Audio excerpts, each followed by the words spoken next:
convido você a abrir a Bíblia em Mateus capítulo 25, versículo 34. Mateus 25, 34. Esse foi o texto que o irmão Emerson hoje terminou a escola bíblica dominical, o estudo dele. E eu falei para os irmãos que nós iríamos partir deste texto, pensarmos na reflexão de hoje. Mateus 25, 34. Diz assim o Evangelho de Mateus. Jesus dizendo: então o rei dirá aos que estiverem à sua direita: venham, benditos de meu Pai, venham herdar o reino que está preparado para vocês desde a fundação do mundo. Venham herdar o reino que está preparado para vocês desde a fundação do mundo. Meus irmãos, após uma pausa de 2 domingos, na qual os irmãos, a igreja, vocês ouviram mensagens em outros textos da palavra do Senhor, nós vamos retornar hoje para a Epístola aos Hebreus e vamos caminhar nos finais, naquelas exortações finais que o autor de Hebreus deixou para aqueles crentes e o Senhor preservou para a igreja hoje. E por que nós iniciamos com o texto de Mateus? Porque essa palavra de Jesus Cristo tem a ver com tudo aquilo que ele fez desde a fundação do mundo. E está preparando toda a história para o acontecimento, o grande acontecimento, que o povo de Deus precisa não apenas estar preparado, mas principalmente almejar e desejar. Então eu convido você a abrir em Hebreus capítulo 13, nós vamos ler hoje de 7 a 14, porém nós vamos observar apenas o versículo 14, porque nós já estudamos dos versículos de 7 a 13. Hebreus 13, de 7 a 14.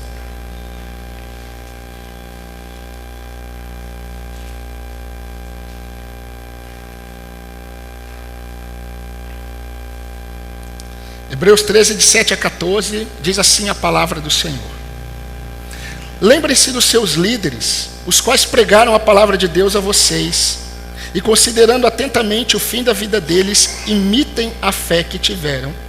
Jesus Cristo é o mesmo ontem, hoje e para sempre. Não se deixem levar por doutrinas diferentes e estranhas, porque o que vale é ter confirmado o coração com graça e não com alimentos, que nunca trouxeram proveito aos que se preocupam com isso. Temos um altar, do qual os que ministram no tabernáculo não têm o direito de comer, pois aqueles animais, cujo sangue é trazido pelo sumo sacerdote para dentro do santo dos santos como sacrifício pelo pecado, têm o corpo queimado fora do acampamento. Por isso, também Jesus, para santificar o povo, pelo seu próprio sangue sofreu fora da cidade. Saiamos, pois, a ele fora do acampamento, levando a mesma desonra que ele suportou. De fato, não temos aqui cidade permanente, mas buscamos a cidade que há de vir. Amém, irmãos? Queridos, nós estamos observando esse texto, e nós estamos observando este recorte que o autor de Hebreus, ele faz, do versículo de 7 a 17. No versículo 7, ele inicia dando uma exortação, falando sobre a importância daqueles crentes observarem os seus guias espirituais. No versículo 17, ele vai mostrar como os crentes precisam tratar os seus guias espirituais. E nesse recorte, o autor de Hebreus, ele está nada mais, nada menos, mostrando como nós devemos viver de modo agradável ao Senhor, porque nós fazemos parte de um reino que não é abalado. No capítulo 12, versículo 28, ele diz que, fazendo parte de um reino inabalável, nós devemos ser agradecidos e servir ao Senhor de modo agradável a Ele, com reverência e temor. A mente do autor de Hebreus está naqueles que fazem parte desse reino inabalável. Aqueles que fazem parte desse reino inabalável são aqueles que foram alcançados por Cristo Jesus. E ele traz uma série de exortações.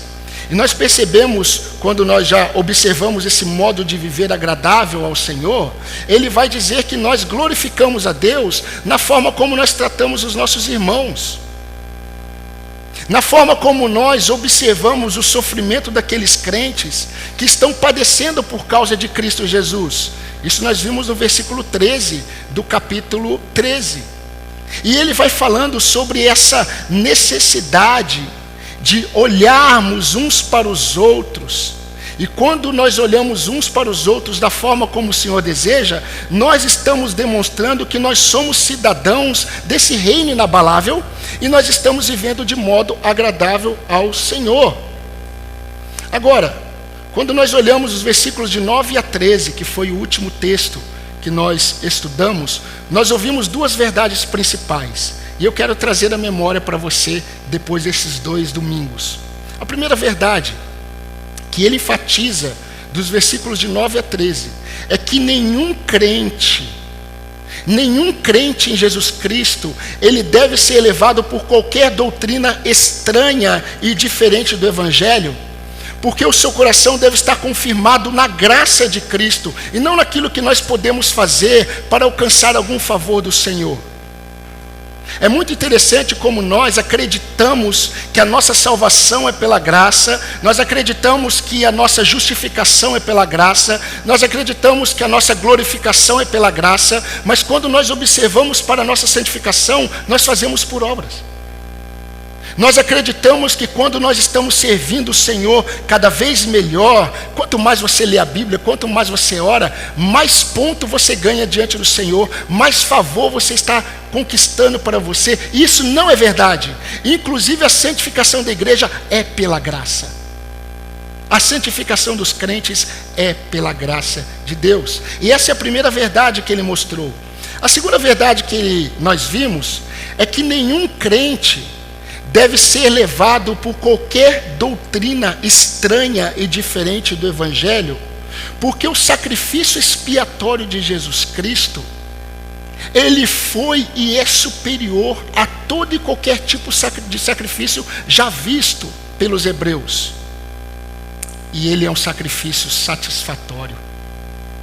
Quando Jesus disse na cruz, está consumado, ele estava declarando, realizei a obra que satisfez o meu Pai.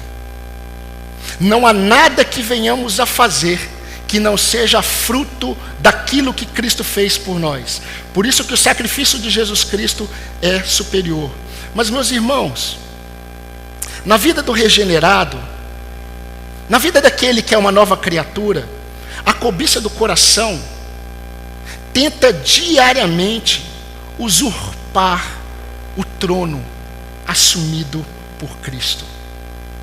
Por isso que nós não podemos permitir no nosso dia a dia que o pecado ele coloque nele vestes reais, como se ele ainda reinasse em nossos corações regenerados.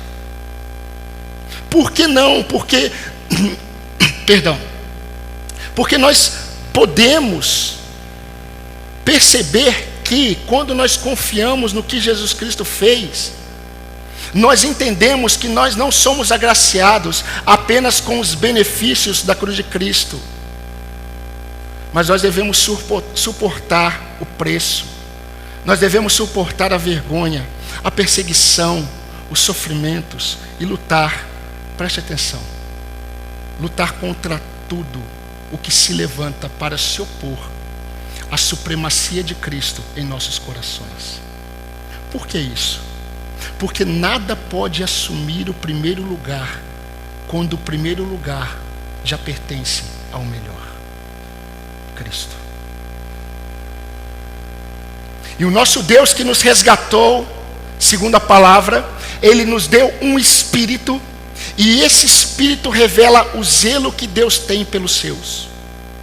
Por isso, meus irmãos, que eu tenho muito temor e muita alegria ao mesmo tempo, por saber que o Senhor me separou para conduzir o seu povo para Ele.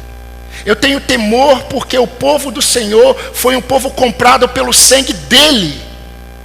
E eu tenho alegria porque aprove ao Senhor achar em mim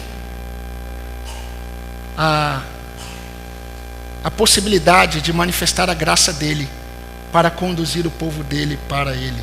Agora, percebam que, após falar sobre a superioridade do sacrifício de Jesus Cristo no versículo 10 a 12, e após, no versículo 13, chamar os crentes a pagarem o preço por causa de Jesus Cristo, no versículo 13, o autor ele vai falar de dois sacrifícios que agradam a Deus, um no versículo 15, outro no versículo 16.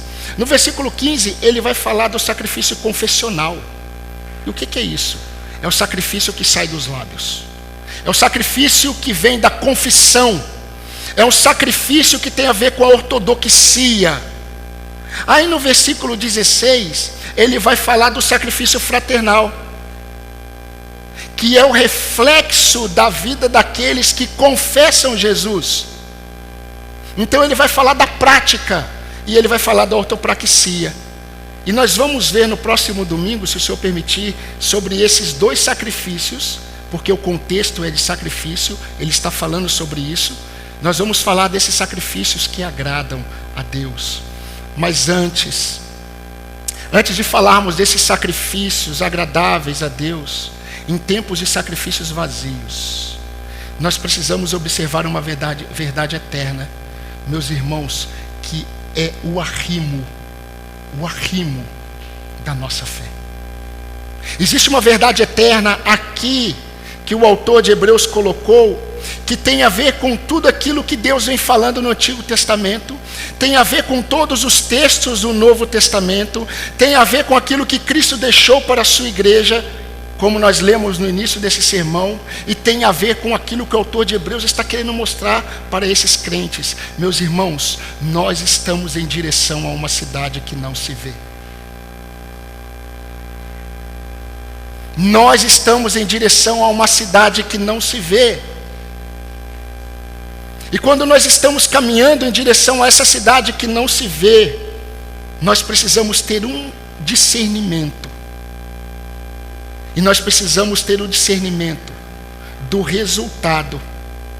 E entender que o discernimento do resultado deve alterar todo o processo. Eu vou repetir. O discernimento do resultado deve alterar todo o processo. Agora vamos para o texto que eu não falei sobre ele. E nós vamos observar agora. Versículo 14 de Hebreus 13. Sandro, leia para nós, por favor.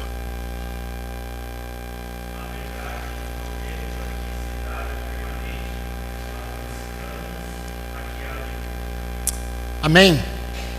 Na verdade, nós não temos aqui uma cidade permanente, mas buscamos, podemos acrescentar, uma cidade que há de vir. Ele está falando de uma cidade. E queridos, quando nós observamos algumas traduções, por exemplo, a NVI traduziu assim: pois não temos aqui nenhuma cidade permanente. A Revista Corrigida traduziu assim: porque não temos aqui cidade permanente, mas buscamos uma cidade futura. Quando nós olhamos essas duas versões e observamos essa conjunção conclusiva, nós precisamos entender que ela é uma conclusão daquilo que o autor estava desenvolvendo e passando para a igreja. Ou seja, o que ele está dizendo no versículo, nos versículos que nós vimos, principalmente de 10 a 13, tem a ver e está ligado com essa verdade que ele expressa no versículo 14. E eu quero deixar claro para você. O que ele está dizendo é o seguinte: a nossa ousadia para pagarmos o preço, para que nós saiamos com Cristo e experimentemos a sua vergonha, essa ousadia que nós devemos ter, ela é coerente somente para aqueles que não estão com os olhos no presente. Para aqueles que estão com os olhos no presente, essas verdades que ele está trazendo, que ele já trouxe, nunca vai ser prático. Nunca será prático. Meus irmãos, as exortações que vieram antes e as exortações que virão, que nós vamos ver, são esperadas. E na verdade pedem uma postura natural daqueles que não estão com os olhos neste reino perecível. Agora percebam como é coerente isso que ele está falando aqui no versículo 14 com o capítulo 12, versículo 28.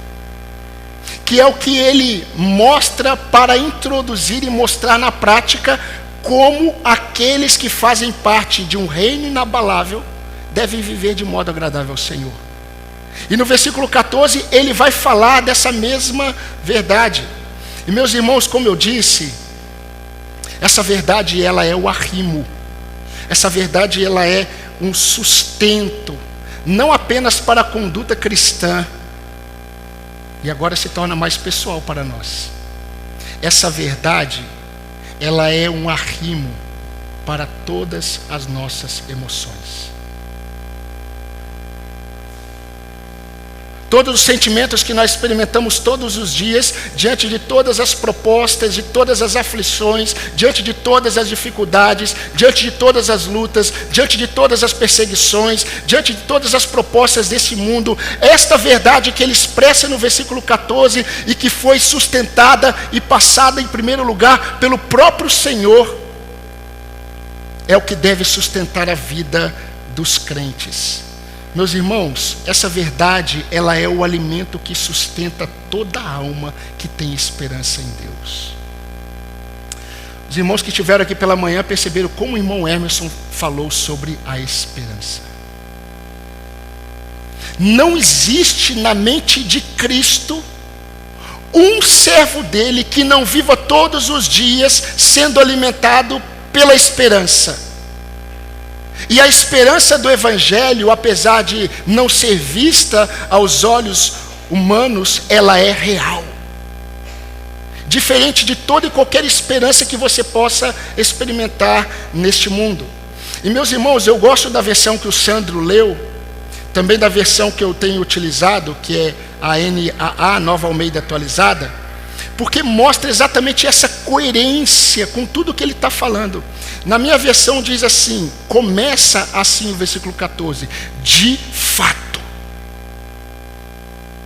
O irmão Sandro leu, na verdade. Por que começa assim? Porque ele está mostrando que todas as exortações que ele está dando é coerente. É coerente para aqueles que entenderam que nós estamos buscando uma cidade que há de vir. Uma cidade que não se pode ver. Agora, queridos, percebam como o autor, ele já havia dito algo sobre Moisés, sobre essa verdade. Capítulo 11, se você quiser voltar um pouco no versículo 26, olha o que o autor de Hebreus escreveu. Moisés entendeu que ser desprezado por causa de Cristo era uma riqueza maior do que os tesouros do Egito, porque ele contemplava a recompensa, ou contemplava o galardão. E queridos, não apenas o autor de Hebreus, o apóstolo Paulo, quando ele escreveu, ele mostrava isso. Quando Paulo escreve o final da sua epístola aos Coríntios, 1 Coríntios capítulo 15 e 19, ele disse assim: se a nossa esperança em Cristo se limita, está condicionada apenas a esta vida, nós somos os mais miseráveis deste mundo. Por que nós somos os mais miseráveis deste mundo, se a nossa esperança em Cristo está limitada a essa vida? Porque nós conhecemos a verdade.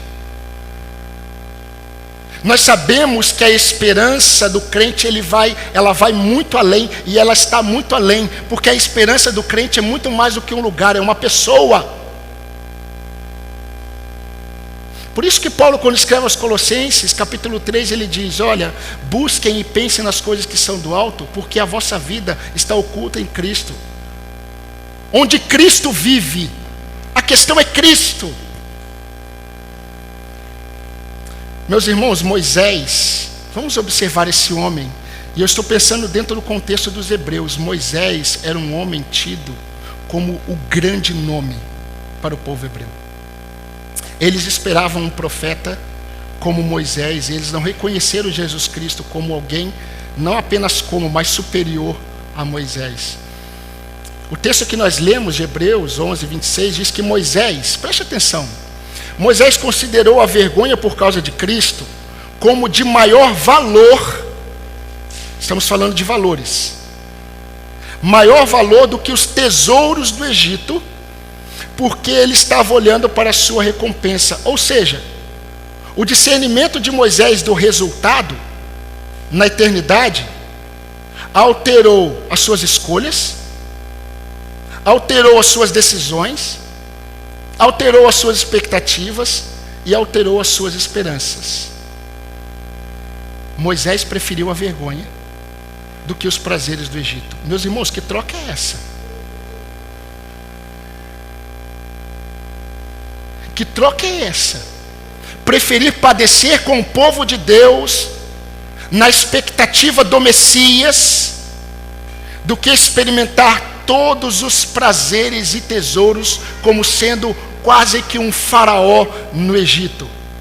Nós vamos perceber o seguinte, que o que alterou as escolhas, as decisões, as renúncias de Moisés não foram as coisas que ele via para o presente, mas as coisas que ele esperava na eternidade.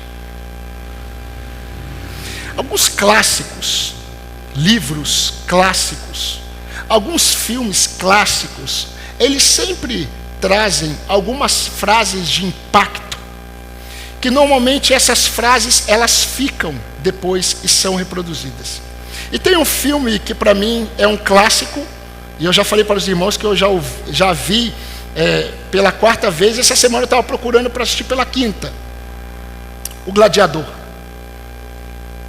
E no início do filme, o general Máximos, ele como general que vai passar uma revista pela tropa, ele chama os seus soldados, na verdade ele vai até os seus soldados, e era comum o general ele fazer isso antes de uma batalha, isso definia muitas vezes uma batalha. Ele, para levantar o moral da sua tropa, ele dizia muitas palavras. E no início do filme, o general Máximos, ele disse assim: o que nós fazemos aqui ecoa na eternidade. Quando eu vi o filme pela primeira vez e ouvi isso, eu falei, yes! Aí depois eu falei, não. Porque quando nós olhamos para Cristo, nós percebemos que é o contrário. Não é o que eu faço aqui que ecoa na eternidade, é o que Cristo fez na eternidade por mim que ecoa na minha vida aqui. O que Cristo concedeu a mim na eternidade, e nós iniciamos o texto, estão lembrados de Mateus? Jesus falando que tudo que ele preparou, a cidade, o reino que ele preparou, isso aconteceu quando? Antes da fundação do mundo. O que Cristo preparou para mim na eternidade deve ecoar no que eu faço aqui. Eu não sei se você já passou pelaquela experiência, para mim muito desagradável, mas eu nunca consigo sair dessa realidade. Quando você percebe que alguém está acenando para você, e você fica pensando quem é, e aí você acena também. Se alguém passa de carro e buzina para mim, dá tchau, eu dou. Mas de repente você percebe que tem uma pessoa atrás de você e não tinha nada a ver com você. A pessoa está olhando na sua direção, acenou para você, você acenou, deve ser alguém conhecido. Aí você de repente percebe que é a pessoa de trás e você, mexe no cabelo, olha para o lado. E quando eu olho para mim, meus queridos, muitas vezes eu me pego acenando para o Senhor, mas eu não estou pensando nele.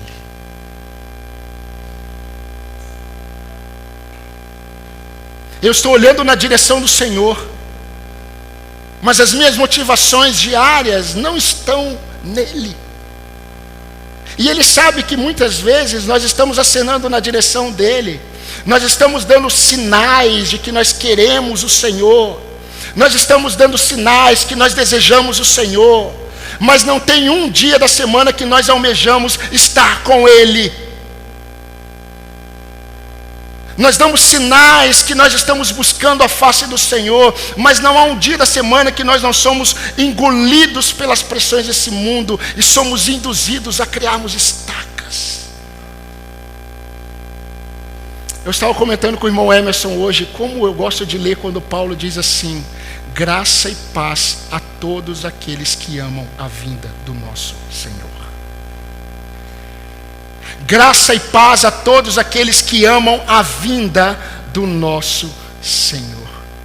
Meus irmãos, por que será que existem tantos crentes desesperançosos? O pastor Altair, pregando para vocês, ele falou no contexto da igreja dele. E isso é a realidade que nós pastores, quando conversamos, nós percebemos. Como o Senhor revelou o coração da igreja nesse período de pandemia. Quantos crentes desesperançosos, quantos crentes temerosos de ficarem doentes. E eles não estavam com medo de ficar doente porque eles dariam trabalho para alguém que teria que cuidar deles. Eles estavam com medo da morte. Quantos crentes com medo da morte. Pastor, eu sou muito novo. Pastor, eu ainda quero muitas coisas. Eu quero ver os meus filhos crescendo. Eu quero experimentar muitas coisas. Eu quero pelo menos escrever um livro. Meus irmãos, a morte, ela não é amiga dos homens, muito menos dos crentes. Sabe por quê? A morte, ela revela uma verdade. Há algo maior do que nós não conseguimos lidar com isso. E quando nós nos deparamos com algo maior do que nós, que a gente não consegue lidar com isso, isso produz temor. A morte, mesmo para nós que somos crentes em Jesus Cristo, ela produz pavor. Ela produz, e é isso mesmo. Mas a questão é que em Cristo, por causa da sua ressurreição, o salvo pode ter certeza que mesmo tendo que enfrentar, porque todo crente vai ter que enfrentar a morte, mesmo tendo que enfrentar a morte, o salvo, ele pode ter a certeza da vitória. E meus irmãos, a vitória sobre a morte, a vitória final, ela acontecerá no dia em que o nosso Redentor vier. E aqueles que morreram em Cristo serão ressuscitados dentre os mortos. Aqueles que estão vivos terão seus corpos glorificados. Neste momento estará claro aquela verdade: tragada foi a morte pela vitória. Meus irmãos, essa expressão está dentro do contexto da ressurreição dos santos. Isso significa, meus queridos, que os sofrimentos, as lutas, as doenças, as perseguições podem até nos levar à morte, mas não ao fim. E o autor de Hebreus está escrevendo esse versículo no capítulo 14, nesse contexto da obra de Cristo, para mostrar exatamente essa verdade. Ele queria que os crentes se lembrassem disso, de fato. Antes disso ele falou assim: saiamos até Cristo e levemos a vergonha dele, porque de fato nós não temos aqui nenhuma cidade permanente, mas nós esperamos e buscamos a cidade que há de vir. Essa é a verdade. Meus irmãos, Paulo, no final da sua carta, epístola aos Tessalonicenses, a sua primeira, ele não queria que os crentes que estavam passando por momentos difíceis, crentes que estavam tristes por causa da morte de outros crentes, devido à perseguição, ele não queria que os irmãos eles se consolassem com um otimismo vazio, como a gente vê hoje, no contexto da igreja. Sabe como que Paulo termina? Ele vai caminhando para o fim da primeira epístola, diz assim, 1 Tessalonicenses 4,18: consolem uns aos outros com essas palavras. Agora leia depois em sua casa que palavras são essas. Ele está falando sobre a morte, que não pode trazer tristeza como os demais que não têm esperança. Sobre a ressurreição dos mortos. Essas são as palavras. E meus irmãos, essas são as palavras que nós devemos consolar. Essas são as palavras que nós devemos usar para consolar uns aos outros. Não palavras vazias, de otimismo vazio, do tipo, vai melhorar, irmão. Olha, se você quer realmente fundamentar a sua vida na mentira, olha, você vai viver como Matrix.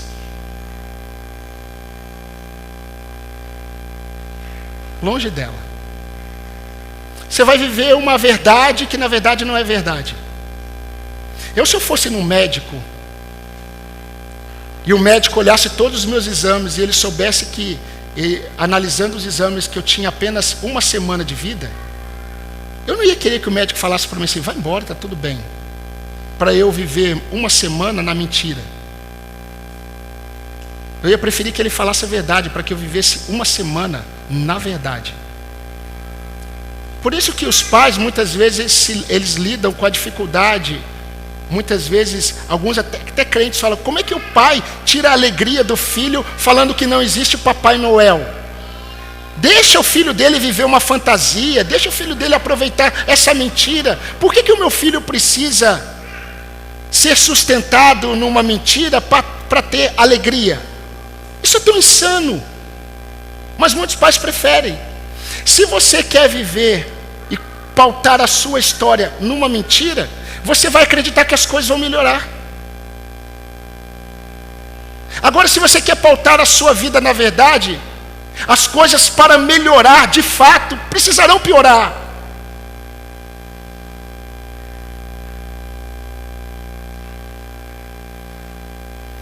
Queridos, eu quero fazer algumas aplicações bem práticas, apesar de acreditar que eu já estou sendo um pouco. Mas, meus irmãos, nós precisamos partir do pressuposto que para vivermos um estilo de vida que agrade a Deus, nós precisamos abrir mão de um estilo de vida que agrade a nós mesmos. E eu estou falando isso de fato e de verdade. Não apenas mais um discurso. Se você quer viver para agradar a Deus, você precisa abrir mão de um estilo de vida que agrade você. Meus irmãos, quando o apóstolo Paulo diz, pensem e busquem nas coisas que são do alto, isso não significa uma isenção de nossa mordomia terrena. Não significa uma alienação das nossas responsabilidades como maridos, como pais, como avós, como líderes. Não. Todos os dias nós somos chamados para viver para a glória de Deus em tudo aquilo que Deus nos confiou. Agora, nós devemos viver dessa forma, mas pensando e buscando nas coisas que são do alto. Nós devemos assumir a nossa responsabilidade terrena, mas com uma esperança e uma expectativa crescente, ardendo cada vez mais. Eu estava conversando com o irmão hoje e falou assim, irmão, como é triste para mim olhar para muitos pastores que eu conheci, e quando eu os via abrindo a palavra de Deus, eu enxergava brilho nos olhos deles, mas hoje eles não olham para a palavra de Deus assim, porque eles estão mais crentes na metodologia humana, no assistencialismo, e transformaram a noiva de Cristo em prostituta, porque estão vestindo a noiva do Senhor com vestes que não são vestes de louvor, não são vestes que produzem na noiva de Cristo uma expectativa santa pela chegada do noivo. Meus irmãos, nós precisamos perceber que essa verdade aqui, ela não tem como proposta produzir nos crentes aquilo que produziu, por exemplo, nos crentes de Tessalônica, que o apóstolo Paulo precisou escrever. Alguns pararam de trabalhar, alguns pararam de cumprir as suas responsabilidades porque Jesus está voltando. Não, essa verdade precisa produzir um redirecionamento de foco, um fortalecimento da nossa identidade real. Queridos, todos vocês que estão aqui, todos vocês que estão em Cristo, nós somos cidadãos de um outro lugar. Nós somos forasteiros em uma terra estranha. E deixa eu dizer algo para você. Você precisa sentir incômodo com este mundo. Você precisa ter um incômodo. Você precisa sentir estranheza em relação aos acontecimentos deste mundo. Não familiaridade. O crente, e isso é bom para que você avalie o seu coração, servo do Senhor. Se você avaliar o seu coração e você perceber que você tem uma familiaridade com esse mundo, você perdeu o foco.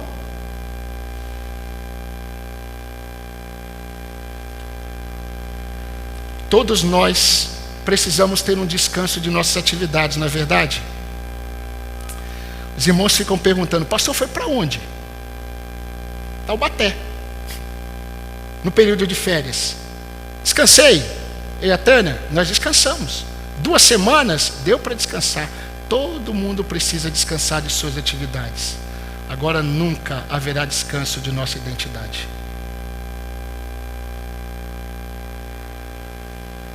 Isso significa que o nosso descanso não é aqui. O autor de Hebreus, ele já havia falado sobre isso, e eu estou caminhando para a finalização dessa exposição.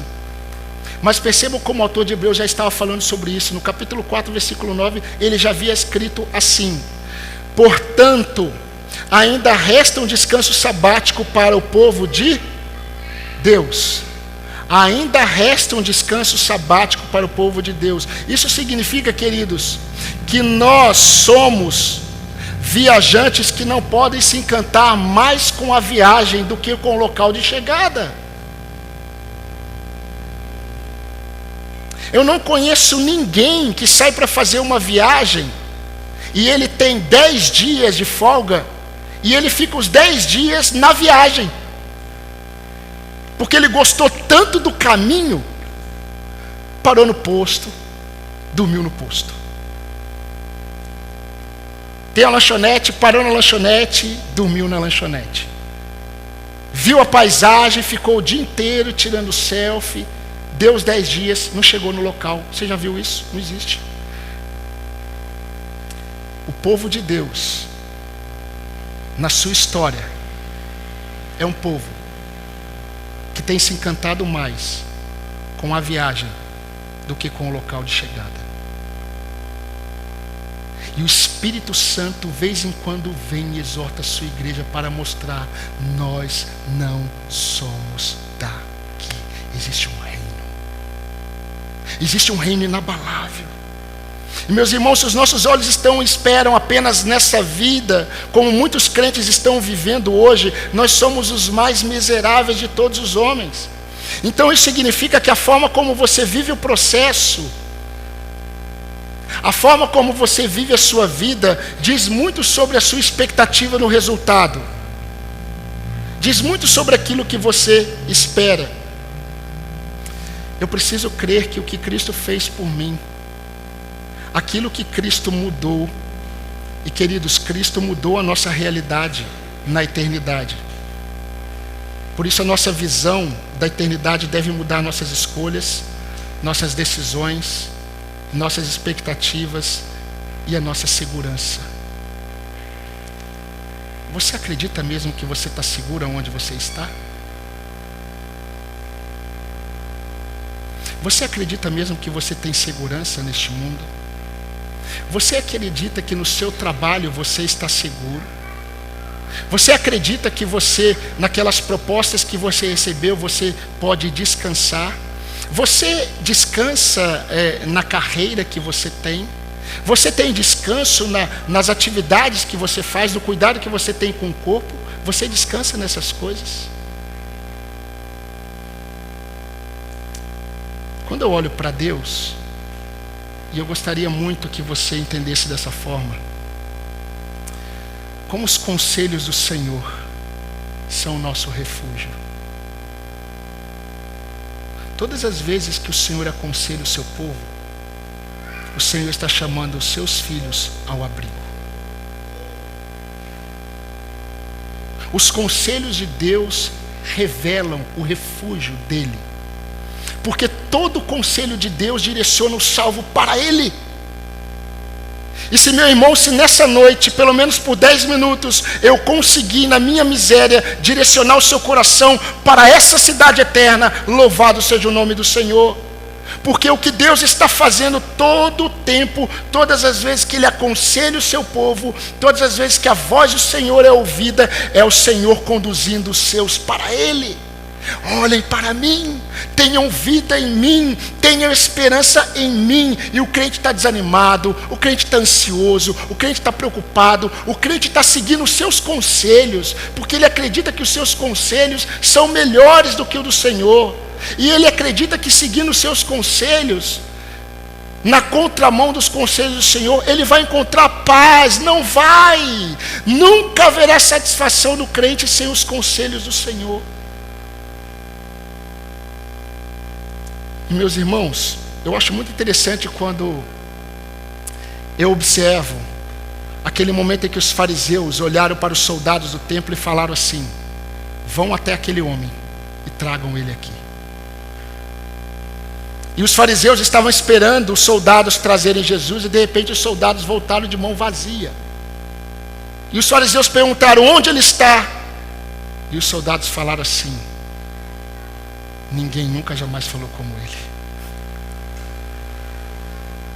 Não dá para prender ele.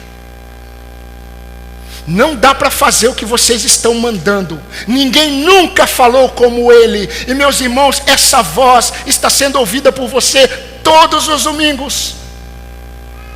Nós estamos tendo o privilégio de ouvir a voz do Senhor. E meus irmãos, todas as vezes que a voz do Senhor, ela vai para o seu povo, é como que uma proteção viesse e recaísse sobre a igreja do Senhor. A voz do Senhor é o refúgio do Senhor.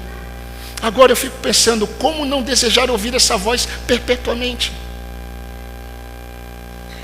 Se você perguntar para mim: pastor, você quer morrer? Eu quero.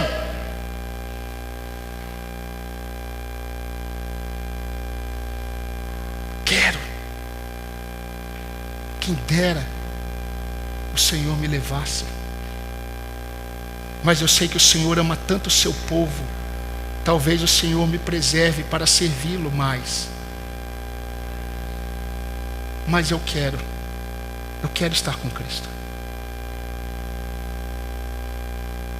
Quando eu morrer, se eu estiver nessa igreja, chore, mas pouco. Chore muito não. Pode até cantar aqueles hinos: mais perto quero estar, e o povo chora. Mas depois cante hinos de alegria, cânticos de alegria. Como não desejar ouvir essa voz perpetuamente? Hoje eu ouço a voz do Senhor quando eu leio a palavra e quando eu prego a palavra, mas um dia eu ouvirei aquela voz como o som de muitas águas. Como bom soldado de Cristo, nós não podemos nos envolver e nos distrair com as coisas dessa vida, porque o nosso objetivo é agradar aquele que nos chamou. E meus irmãos, não se enganem, não vos enganeis, as más conversações corrompem os bons costumes. Voltem à sobriedade como convém e não pequem, pois alguns de vocês não têm conhecimento de Deus, e eu digo isso para a vergonha de vocês. Não foi eu que disse isso, foi Paulo. E Paulo disse isso no contexto que ele estava falando para a igreja sobre a esperança da ressurreição e da vinda de Cristo. E nesse contexto, sabe como que Paulo termina? Sejam, portanto, irmãos, firmes e constantes. Será que nós conseguimos dizer de cor esse texto? Eu creio que nós conseguimos. Vamos lá? Sejam firmes e constantes, sempre abundantes na obra do Senhor, porque no Senhor o vosso trabalho não é. Por que não é vão? Porque não se resume a esta vida. Meus irmãos, a verdadeira fé é uma fé resiliente. Por isso eu quero dizer algo para você. Seja firme e constante na luta por um casamento que honra o Senhor. Seja firme e constante em sua caminhada com os irmãos de fé. Você tem vacilado muito. Você precisa estar com a igreja de Cristo. Você precisa parar de dar direcionamento à sua caminhada cristã. Você precisa estar mais próximo do povo de Deus. Seja firme e constante nas intercessões pelos irmãos e pelos homens perdidos. Firme e constante para não ceder aos apelos da carne e às propostas do mundo. Meu querido, seja firme e constante em sua dependência do Senhor. Foi o Senhor quem nos resgatou, é o Senhor quem nos sustenta, é o Senhor quem nos protege e nos livra. Entenda, meu querido e meu amado, a cegueira não consiste apenas na incapacidade de não ver. A cegueira consiste também na incapacidade de não perceber. Se você não vê, perceba. Deus, Ele é real. A nossa salvação, ela é verdadeira. A volta de Cristo, ela é real. E ela está próxima. Ela está próxima. Talvez você não veja a volta de Cristo, mas o que Deus deseja é que você deseje a volta. Como vocês ouviram, assim como a corça brama pelas correntes das águas, assim a minha alma tem sede de ti. Meus irmãos, quando eu ouvi o que vocês ouviram, eu glorifiquei a Deus, falei, o Senhor está falando a mesma coisa, o Senhor está atraindo o teu povo para o Senhor, que haja um desejo santo pelo Senhor. Assim como a corça tem sede pelas águas, assim a minha alma tem sede por ti, ó Senhor, Rei meu. Meus irmãos, eu quero terminar com a bênção sacerdotal. Quando nós entendemos aquilo que Deus mandou Moisés falar com Arão, o sumo sacerdote, Números capítulo 6, Deus falou para Moisés assim: Moisés, você deve dizer a Arão e os filhos de Arão que abençoe o meu povo assim: o Senhor te abençoe e te guarde. O Senhor faça resplandecer o seu rosto sobre vocês e tenha misericórdia de vocês. O Senhor levante o rosto para vocês e dê a paz a vocês. Quando nós entendemos essa instrução no contexto do povo de Deus, nós vamos perceber que havia uma prática muito conhecida em Israel. Todo filho primogênito, ele aguardava um momento em que ele estaria diante do pai para receber as bênçãos do pai como primogênito. E normalmente isso acontecia quando o pai já estava idoso. E havia uma expectativa no coração do filho, de quando ele entrasse na sala, quando ele entrasse no aposento, e ele olhasse para o pai, na expectativa de ser abençoado pelo pai, o pai estaria provavelmente de cabeça baixa, e o pai teria um momento que o pai levantaria o rosto sobre o filho, e o pai daria um sorriso. Esse brilho do sorriso tem a ver com a aprovação. O contentamento do filho era, quando o pai levantasse a cabeça e desse o sorriso, seria como o pai estivesse dizendo assim: eu aprovo você e te abençoo. Deus mandou Arão como sumo sacerdote dizer assim: abençoe o meu povo assim, que o Senhor o abençoe e guarde vocês, que o Senhor faça resplandecer o seu rosto sobre vocês, que o Senhor levante o rosto para vocês e que o Senhor aprove vocês, que o Senhor levante o rosto dele e dê a paz a vocês. E isso aconteceu. Isso não tem nada a ver comigo e com você. Isso aconteceu quando Deus olhou para o seu filho e disse: eis o meu filho amado, a quem eu me comprazo. E todos nós que estamos em Cristo, recebemos da parte de Deus em Cristo a aprovação e a bênção de Deus. Por isso, meus irmãos, o Senhor aprova o coração que o deseja e o espera.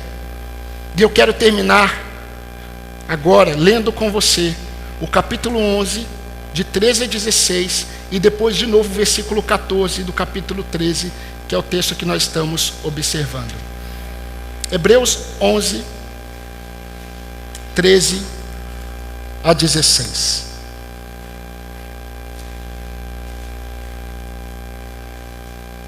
No contexto daqueles homens do Antigo Testamento que viveram por fé,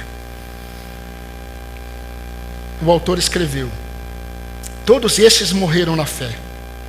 Abraão, Abel, Moisés, todos estes. Eles não obtiveram as promessas, mas eles viram-nas de longe e se alegraram com elas, confessando que eram estrangeiros e peregrinos na terra. Porque os que falam desse modo, o manifesto está procurando uma pátria. E se na verdade eles se lembrassem daquela pátria de onde saíram, eles teriam oportunidade de voltar, mas agora eles desejam uma pátria superior, isto é, celestial. Por isso, Deus não se envergonha deles, de ser chamado seu Deus, porque Ele preparou uma cidade. Agora volte para o versículo 14 e vamos terminar lá, do capítulo 13. De fato, ou por isso, não temos aqui cidade permanente, mas buscamos a cidade que há de vir. E meus irmãos, quando Deus olha para nós, a palavra de Deus diz que Deus não se envergonha de ser chamado Deus daqueles que aguardam essa cidade. E isso tem a ver com o reino inabalável do capítulo 12, versículo 28. Então, meus irmãos, não coloquemos nossas estacas em um lugar que não é para a nossa permanência. Nós estamos caminhando em direção à cidade que não está no mapa. Você pode colocar no Waze que você não vai encontrar. Nós estamos caminhando para uma cidade que não se vê, porque ela não é deste mundo. O discernimento do resultado deve alterar todo o processo. Deus, Ele é fiel e Ele cumprirá a sua palavra. Amém? Amém. Mas como que você está hoje? Firme, constante, abundante na obra do Senhor? É assim que o Senhor deseja que você esteja. É assim que todos nós devemos permanecer. Vamos orar, irmãos.